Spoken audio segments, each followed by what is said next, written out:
In the middle of a rainstorm, a drenched young woman struggles to keep her cardboard boxes from flying away. Her last shelter has collapsed, and she has nowhere to go. Suddenly, headlights cut through the downpour. A tall, rugged cowboy steps out, holding an umbrella. His deep voice breaks the silence. "Miss, you look like you've been through hell.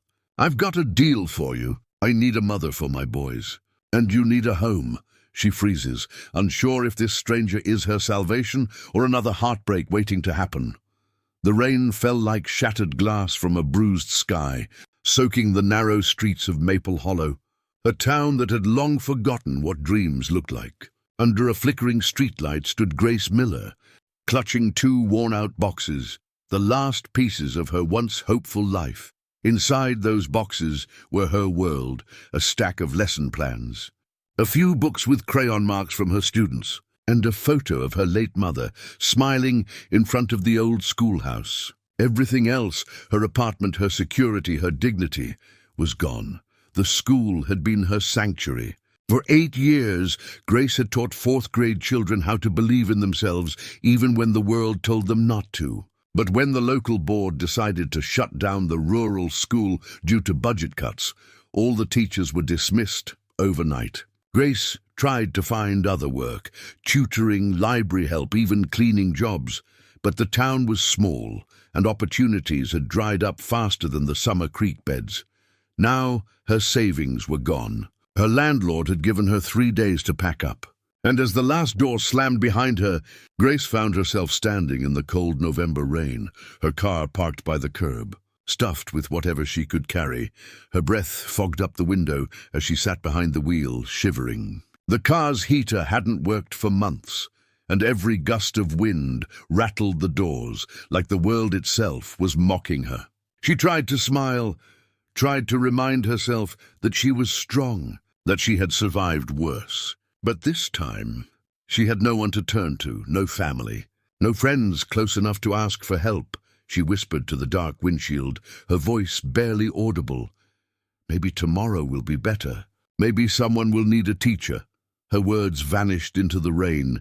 She opened her tattered notebook, the one where she used to write her students' dreams, and wrote something for herself this time. Even flowers grow from broken soil. The sound of thunder rolled over the empty street.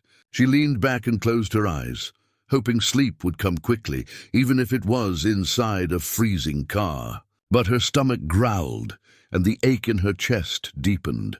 For the first time in years, Grace felt truly invisible, just another lost soul in a world too busy to care. Then, as if fate couldn't resist testing her one more time, the rain grew heavier. Water began leaking through the car roof, dripping onto her boxes. She scrambled to cover her few belongings, but it was useless. Everything was soaked. In panic, she grabbed her mother's photo and held it tight against her chest, whispering through tears, "I'm trying, Mum. I really am." Lightning flashed across the sky, illuminating the silhouette of the countryside in the distance, vast fields and a faint outline of a ranch with a windmill turning slowly against the storm. She didn't know it yet, but that ranch, Elk Ridge Ranch, would soon change everything. With trembling hands, Grace started her car and drove toward the faint light in the distance. The road was muddy, slippery, and endless. She didn't know where she was heading, only that she needed shelter, and a miracle, and somewhere beyond that storm, a man was praying for one too. The storm swept across the valley, drenching the golden plains of Elk Ridge Ranch. The wind howled against the stables, rattling the windows of the grand wooden house that sat at the center of the 500-acre property. Inside, Cole Harrison stood by the large bay window, watching the rain pour down in relentless sheets. The lightning lit up the wide brim of his hat, resting on the windowsill, a hat he hadn't worn since the day of his wife's funeral. He looked older than his 38 years, not because of time, but because of what grief had done to him. His once bright eyes were shadowed with regret. His hands, calloused from years of ranch work, trembled slightly as he held a chipped coffee mug he hadn't bothered to replace. Behind him, the faint sound of laughter echoed through the hall. 2 small voices, the only light left in his dark world. "Pa, look," Eli's horse can gallop faster than mine."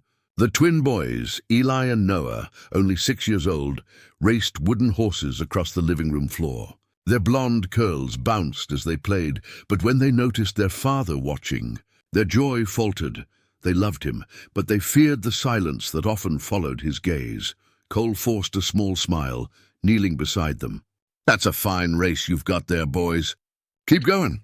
He ruffled their hair and they grinned. But as soon as he turned away, the light in his eyes dimmed again. When his wife Clara died in a riding accident 2 years ago, part of him had gone with her.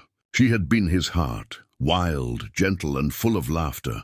Her absence left a silence that no amount of wealth could fill.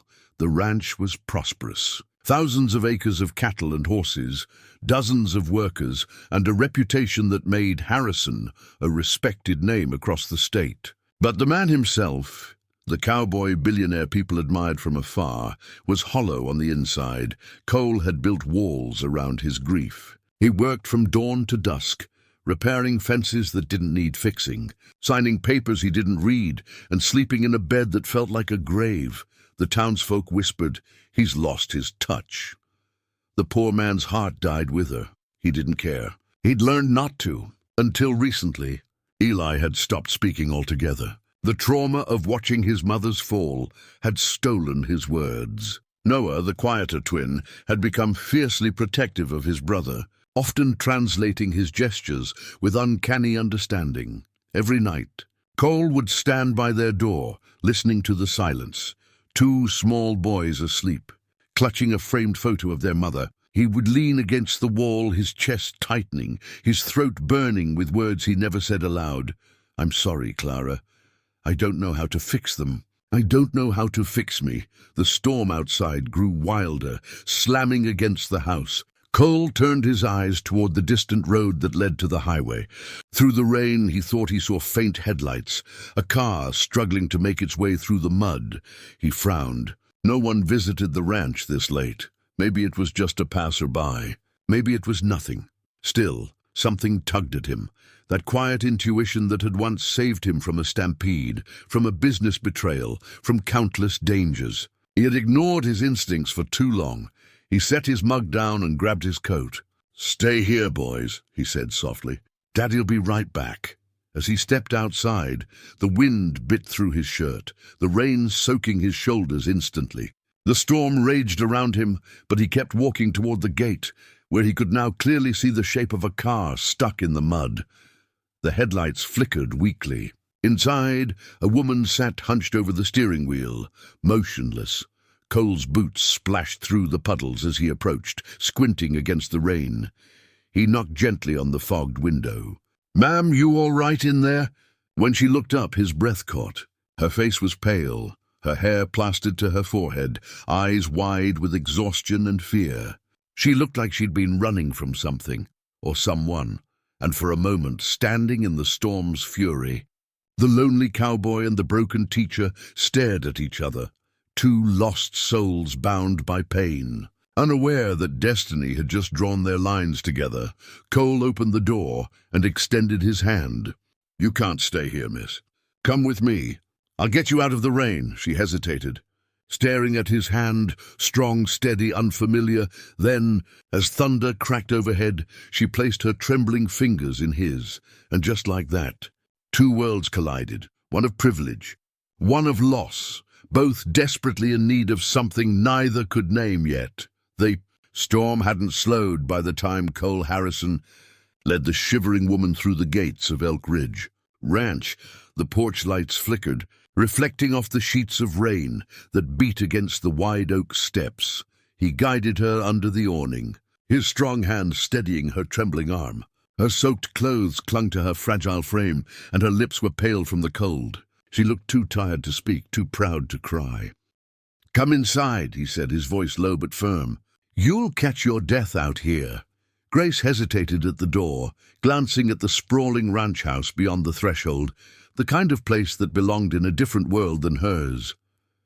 Polished floors, high ceilings, the faint glow of a fireplace, everything screamed wealth, stability, safety, and yet she stood there dripping mud and rainwater on the doorstep.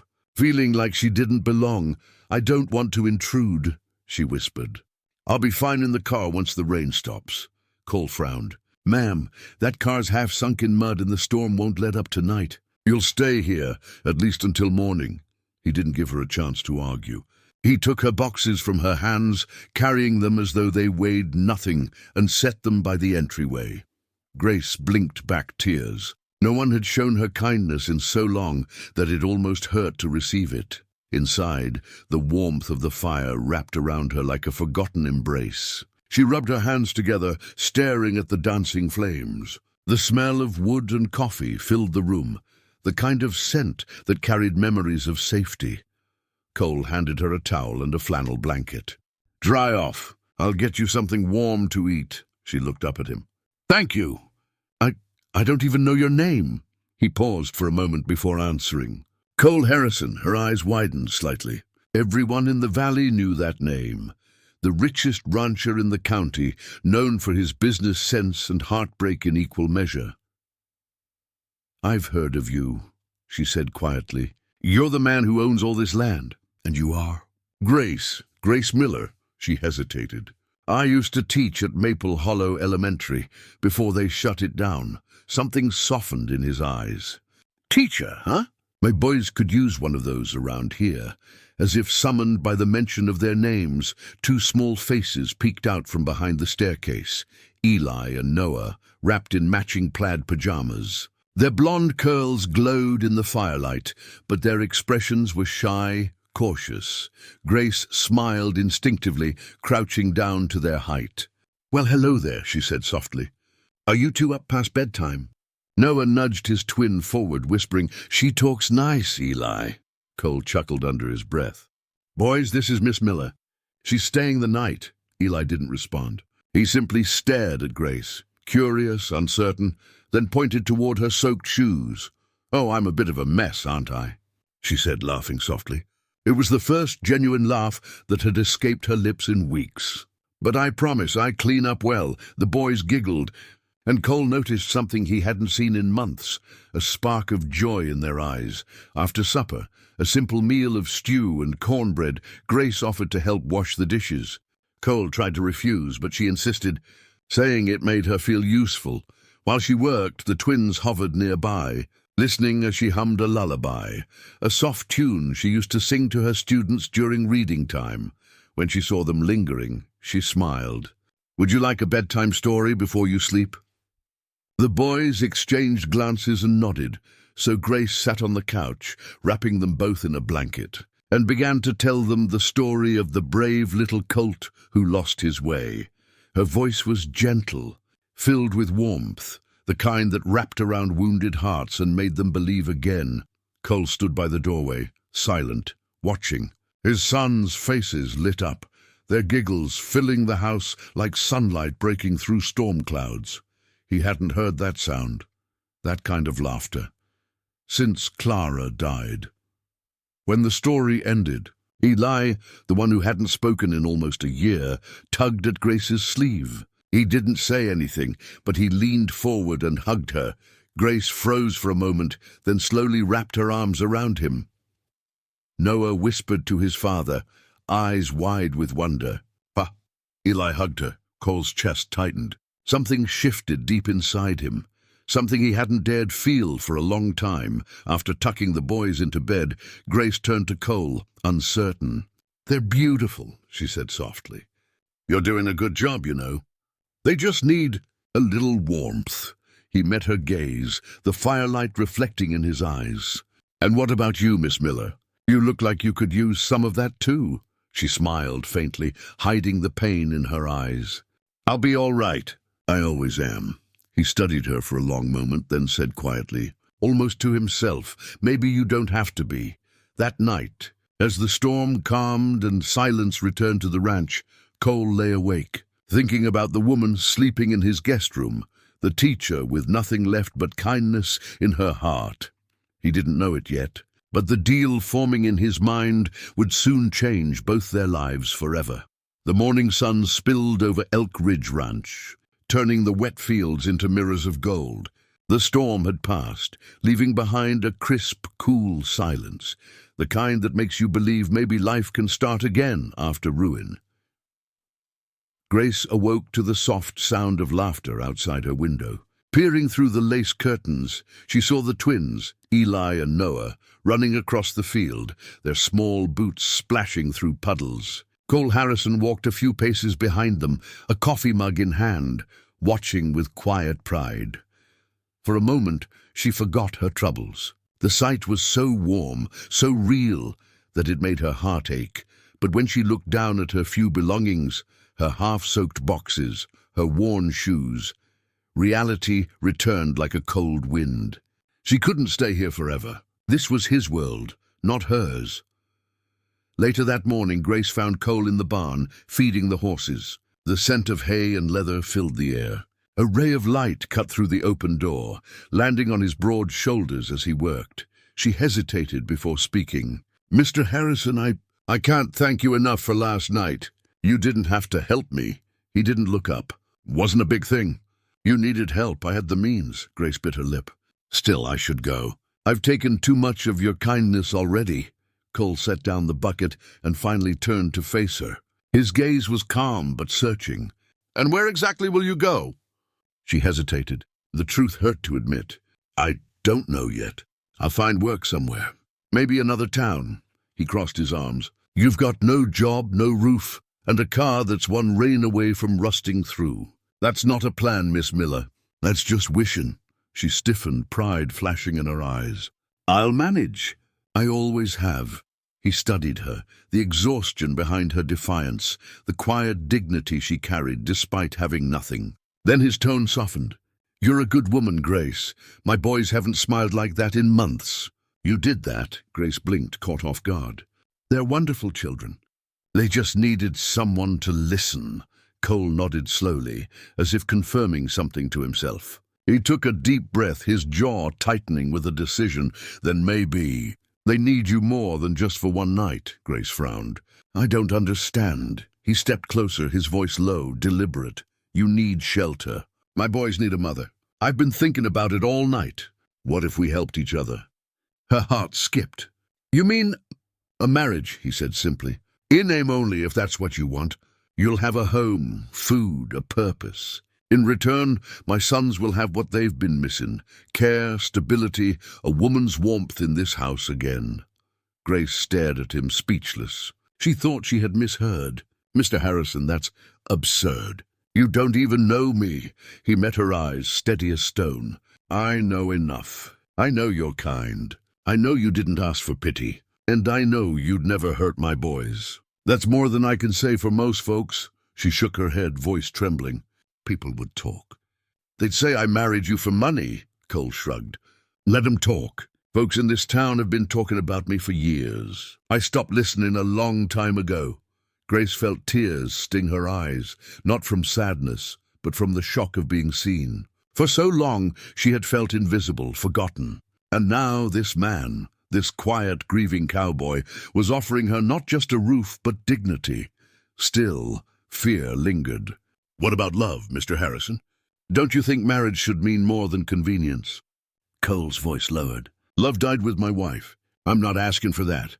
I'm asking for partnership, for peace. Maybe even a little bit of healing for all of us." Silence filled the barn, broken only by the gentle snort of the horses. Grace looked down, her mind spinning. This man barely knew her, yet he was offering everything she had prayed for: safety, belonging, purpose. But the price was high. A name, a bond, a life tied to his. Finally she whispered, "You're serious about this?" He nodded once. "Dead serious." She closed her eyes, whispering a silent prayer. When she opened them again, her voice was steady though her hands trembled. "If it means your boys get their smiles back, then yes, I'll do it." That evening, as the sun dipped behind the hills, Cole stood beside Grace in the small chapel near town. The ceremony was quiet, just the preacher, the twins, and the whispering wind outside. Grace wore a simple white dress, borrowed from one of the ranch hands' wives. Cole wore his old black hat, dusted clean for the occasion. When the preacher pronounced them husband and wife, there was no kiss, no fanfare, just a solemn nod. two broken hearts making a promise neither fully understood yet. But as they walked out of the chapel hand in hand, Eli slipped his small fingers into Grace's palm and whispered something for the first time in months. His voice was soft, fragile, but clear. "Mama." Grace froze, eyes filling with tears. Cole's heart clenched in his chest. He looked at her, this woman who had walked into his storm and somehow brought light with her. And for the first time in years, he allowed himself to smile. Neither of them knew what awaited them beyond that chapel door. But for the first time in a long time, it felt like hope. The days after the quiet wedding passed, like the slow unfolding of spring. Hesitant at first, uncertain yet full of quiet promise, Grace Miller, now Grace Harrison, woke before dawn every morning, the scent of coffee and hay filling her senses as she adjusted to her new world. Elk Ridge Ranch was vast and alive, a place of rhythm and routine. But beneath its strong surface, it still carried the ache of sorrow, the echo of laughter that had once filled its halls. That was where Grace began her work, not with tools or commands, but with gentleness. The twins were her first mission. Each morning, she joined them at breakfast, patiently coaxing smiles with her soft humor and stories from her old classroom days. Noah, bold and chatty, warmed to her quickly. But Eli, the quieter one, still kept a small fortress around his heart. He listened but rarely spoke. He would draw silently, lost in a world of sketches and shadows. Grace never pushed him. Instead, she encouraged his art, hanging his crayon drawings on the kitchen wall, clapping softly after each one as if it were a masterpiece. One morning, she noticed him drawing a small figure beside two larger ones, a family holding hands beneath a sunrise. Her chest tightened. He had added her. The ranch workers noticed the change too. Where the house had once been silent and cold, laughter now echoed through its rooms. Grace filled the kitchen with the scent of cinnamon bread, taught the boys to say grace before meals, and even began tending a small garden out back. Cole watched from a distance at first. He had married her for practical reasons, or so he told himself. But each time he saw her with his sons, each time her laughter floated through the house, something inside him shifted. She had brought life back, the one thing his wealth could never buy. One afternoon, Cole found Grace standing by the white pasture fence, feeding apples to one of the horses, a chestnut mare named Lily. The wind played with her hair, and the setting sun painted her in gold. "You've got away with them," Cole said. Approaching quietly, Grace smiled without turning. "Horses are like children. They trust kindness more than strength." He leaned on the fence beside her. "Seems to work on ranches, too." She glanced at him, her eyes soft but unreadable. "You've been quiet lately." "Guess I've had a lot on my mind," he said, his voice low. "You've changed things around here, Grace. The boys, they're happy again." "I don't know how you did it." She looked at the horizon, where the fields glowed like amber. "I didn't do much. I just listened." He studied her face, the way the light caught the faint freckles on her cheeks, the serenity in her expression. For the first time, he realized he wasn't just grateful. He was drawn to her, deeply, quietly. Before he could speak, the twins' laughter rang out from the yard, breaking the moment. Grace smiled and turned to call them in for supper, leaving him standing there, heart beating faster than it had in years. Yet, even as the ranch came alive again, shadows remained. Grace sometimes caught Cole staring at the framed photograph of Clara, his late wife. The pain in his eyes was something she never interrupted. She understood. Grief does not disappear when new hope arrives. It simply learns to coexist. At night, when she lay in her room across the hall from his, she would hear him walking the floors, restless. She never intruded. She only prayed for his peace, and in her own quiet hours, she fought her insecurities, whispers from the town, the sting of gossip that floated through every store and cafe. The poor teacher married for money. She's just filling the late wife's shoes. Grace smiled through it all, refusing to let bitterness take root. She wasn't here for reputation. She was here for the boys, for the small light that was slowly mending her own heart. Weeks turned into months. Spring melted into summer. The Harrison Ranch began to bloom again, literally and figuratively. The fields were fertile, the cattle thriving, and laughter often spilled from the porch late into the evenings. One evening during the annual harvest festival, Grace convinced Cole to attend with the boys. He hadn't gone since Clara's death, but she insisted gently. "It'll be good for them," she said. "For you, too." Under strings of lanterns and the scent of fresh pie, the town gathered in celebration. Grace wore a simple sky-blue dress that fluttered in the warm breeze. The twins tugged at her hands, laughing as they ran between the booths. Cole stood near the dance floor, watching her. The way she moved, the way people smiled when she passed, she was light, effortless, kind. Then, as the music slowed, an older woman called out teasingly, "Come on, Cole, dance with your wife." Grace blushed and began to decline, but Cole surprised her. He extended his hand. "May I?" Her heart fluttered. "You don't seem like the dancing type, Mr. Harrison." He smiled faintly. "Maybe I just needed the right partner." They stepped onto the floor, the world around them fading. The crowd blurred into soft colors, the music wrapping around them like a whisper. For a brief, fragile moment, it didn't feel like a marriage of convenience anymore. It felt like destiny. Two wounded souls learning how to breathe again. When the song ended, they didn't let go immediately. And in Cole's eyes, Grace saw something she hadn't dared hope for. Not pity, not obligation, but affection. That night, after the boys were asleep and the stars stretched endless over the ranch, Cole lingered on the porch while Grace joined him with 2 cups of tea. Neither spoke for a while. The silence was easy, peaceful. Finally, he said quietly, "You've done more for this place than I ever could." "Thank you." Grace looked at him, her eyes warm. "You don't need to thank me, Cole. You gave me a home when I had none. Maybe we're both just saving each other." He smiled, the kind that reached his eyes. "Maybe we are." For the first time, Cole realized that his house no longer felt haunted. The rooms no longer echoed with loneliness, because somehow, without him noticing, Grace had turned it into a home again. Summer at Elk Ridge Ranch had brought warmth, laughter, and a fragile sense of peace, the kind that made both Grace and Cole start to believe they had outrun their pasts. But peace has a way of testing those who begin to trust it. The first cracks appeared in whispers. They started small, hushed voices in the Maple Hollow General Store, where gossip traveled faster than the wind. "Did you hear? The new Mrs. Harrison was homeless when he found her. A poor teacher marrying a man like Cole. You can't tell me that's love." Some folks say she planned it, took advantage of his loneliness. Grace heard the rumors before long. The sharp words reached her through neighbors' pitying smiles and lingering stares at church. She tried to brush them off, keeping her chin high, her smile steady, but inside each word dug deep.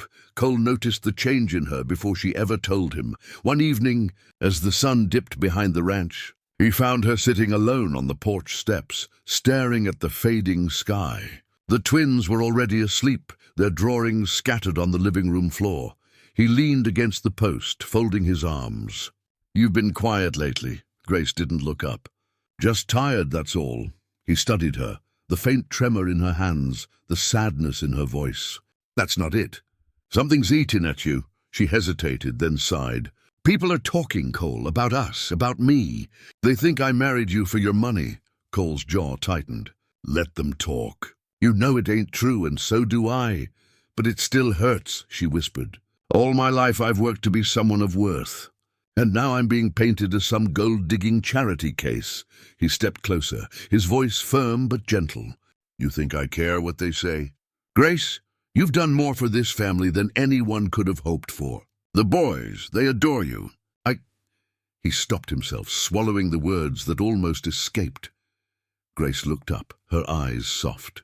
"You what, Cole?" He paused, searching her face, the flickering porch light reflecting in her eyes. But before he could answer, headlights appeared at the edge of the driveway. A black sedan rolled up, sleek and out of place among the ranch dust. Cole frowned. "Who in the blazes?" The car door opened, and a tall, sharply dressed woman stepped out, followed by an older man with a stern face. Grace felt her stomach twist when she saw the family resemblance in the boy's blonde hair. Mr. and Mrs. Whitmore. Cole muttered under his breath. Clara's parents. They hadn't visited in over a year. Inside the living room, tension hung thick as thunderclouds. The Whitmores sat stiffly, their expensive clothes a sharp contrast to the rustic charm of the ranch. Mrs. Whitmore's tone was cold. "We've come for the boys, Cole." Cole's brow furrowed. "Come for them?" "They don't belong here," she said, voice trembling with anger. "Not under the care of some stranger you picked up off the street." Her eyes flicked to Grace with open disdain. "We've heard the stories. A homeless teacher, a woman with no family or reputation. You think that's a proper mother?" Grace's face went pale. "Mrs. Whitmore, but the woman cut her off." "Don't you Mrs. Whitmore me, young lady? You married my son-in-law weeks after meeting him. That's not love, that's desperation." Cole's voice hardened. "That's enough. Grace has done more for my sons than anyone since Clara passed. You'll show her respect in this house." Mr. Whitmore stood, placing a folder on the table. "We've spoken with our attorney. We're filing for temporary custody of Eli and Noah. The court will decide what's best for them." Grace's breath caught. "Custody? You can't." The older man's expression didn't waver. "You're not their mother, Mrs. Harrison, and your past doesn't exactly make you a fit guardian." Cole's hand slammed down on the table. "You're not taking my boys." The Whitmores rose to leave, their silence more cutting than words. As the door shut behind them, Grace turned away, her hands trembling. "It's my fault," she whispered. "They're doing this because of me." Cole crossed the room in 2 strides and grabbed her shoulders gently. "Don't you say that! None of this is your fault. But they're right," she said, tears spilling over. "I don't belong here, Cole. Maybe I never did." "Grace," she pulled away, her voice breaking. "You gave me everything, a home, a family. But now it's costing you yours. I can't let that happen." Before he could stop her, she fled down the hallway.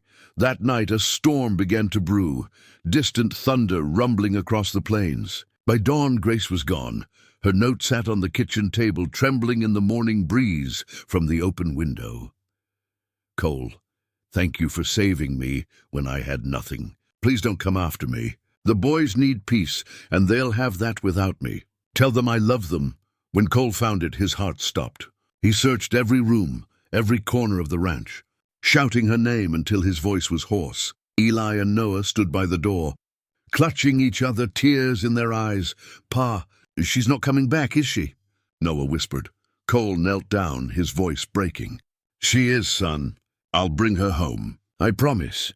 He grabbed his coat and ran into the storm, the wind lashing his face, the rain soaking his hat. He didn't care how far she had gone. He wasn't losing another woman he loved to a storm. Hours passed. The rain fell harder. He drove through flooded roads, checked every inn, every bus stop. Nothing. Then, near the old abandoned barn at the edge of town, he saw the faint glow of a lantern. He slammed on the brakes and ran inside. Grace sat in the corner, soaked, shivering, her hair tangled and her eyes red from crying. When she saw him, she shook her head weakly. "Cole, you shouldn't have come." He knelt beside her, breath ragged. "The hell I shouldn't have. You think I'd just let you disappear?" Her tears fell faster. "They'll take your sons if I stay. I can't be the reason you lose them." He took her face in his hands, his eyes burning with pain and truth. "Grace, listen to me. You didn't ruin this family. You saved it. You gave those boys their laughter back. You gave me a reason to live again." She tried to look away, but his voice grew softer, trembling. "I married you for necessity, Grace. But I fell in love with you out of choice." Her breath caught. Yes, I love you. I love the way you care for my boys, the way you brought light into this house, the way you healed us all, even when you were broken yourself." Tears streamed down her face as he pulled her close, wrapping her in his coat. Outside, thunder rolled across the sky, but in that small barn everything was still. "You're my home now, Grace," he whispered. "You and those boys, that's all I'll ever need." And for the first time, she stopped running. The storm passed before dawn, leaving behind a world washed clean. The rain-soaked plains glistened like polished glass beneath a pale morning sun.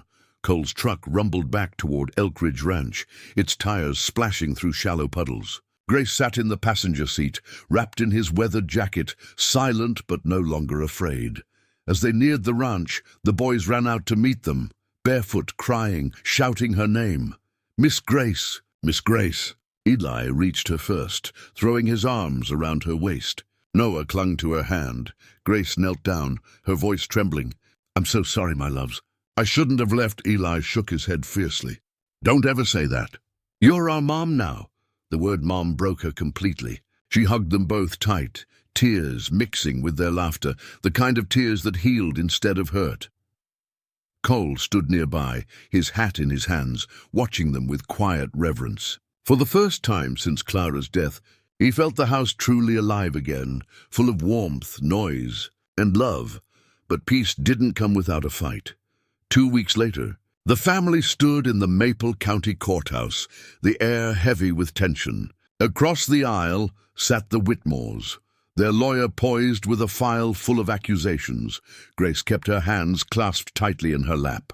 Cole rested his hand over hers, steady and strong. The judge, an older woman with kind eyes, adjusted her glasses. "Mr. and Mrs. Harrison," she began, "I've reviewed the petition for temporary custody filed by the late Mrs. Harrison's parents. I've also reviewed the testimonies from neighbors, the school board, and the child welfare officer."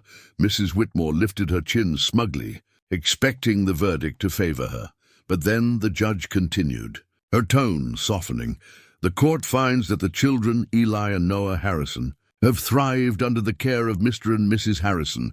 Testimonies describe a stable, loving environment, one that has restored joy to the family after years of grief." A murmur rippled through the courtroom. "Therefore," the judge said, glancing toward Grace, "the petition for custody is denied." Grace's breath caught. The boys cheered softly, clinging to her arms. Cole's eyes glistened with relief as he exhaled a shaky breath. The Whitmores sat in stunned silence, and for the first time Mrs. Whitmore's gaze softened. She looked at Grace, really looked, and saw not a poor teacher or a desperate woman, but a mother's heart. She stood slowly and whispered, "Take care of them." Grace nodded through tears. "I will, always." That evening, as the sun dipped below the rolling hills, Cole led Grace to the same meadow where they'd first met, when she was cold, lost and desperate for shelter. But now the world was brighter. The ranch lights glowed in the distance, and laughter drifted from the house where the boys played. Cole stopped near the fence line and took off his hat, his voice low and unsteady. "When I asked you to marry me the first time, Grace, I did it because I needed help, because I needed a mother for my sons." Grace smiled faintly. "And I said yes because I needed a home," he nodded. "But now I want to ask again, for a different reason." He reached into his coat and pulled out a small velvet box, worn from being opened and closed too many times. "This time," he said, kneeling down in the tall grass, "I'm asking because I love you, plain and true. I don't need a mother for my sons anymore. I need you." Grace's hand flew to her mouth, tears spilling freely. "Cole, you're my best friend, my partner, my heart. You walked into our lives when all we had was loss and turned it into love again. So, Grace Miller Harrison, will you marry me? For real this time?" She laughed through her tears, falling to her knees beside him. "Yes, 1,000 times yes." He kissed her, slow, certain, full of everything they'd survived. The wind rustled the grass around them like applause. A week later, under the soft glow of dawn, the ranch gathered for a small, quiet ceremony. No decorations, no crowds. Just the family, a few close friends, and the wide, open sky. Grace wore a simple white dress the boys had helped her choose from a second-hand shop. Her veil fluttered gently in the breeze, and her smile glowed warmer than the rising sun. Eli and Noah stood proudly as ring-bearers, their faces shining with joy. When the pastor said, "You may kiss the bride," Cole didn't hesitate. He lifted her into his arms, kissed her deeply, and whispered against her ear, "You were the prayer I didn't know how to say." As they turned toward their cheering guests, Grace caught sight of the Whitmores standing quietly at the edge of the field. Mrs. Whitmore smiled faintly and gave a small nod, a silent blessing. The sun climbed higher, casting golden light over the ranch. Grace looked at the man beside her, the boys running through the wildflowers. The home that once was only a dream, and for the first time in forever, her heart whispered, "I'm exactly where I'm meant to be."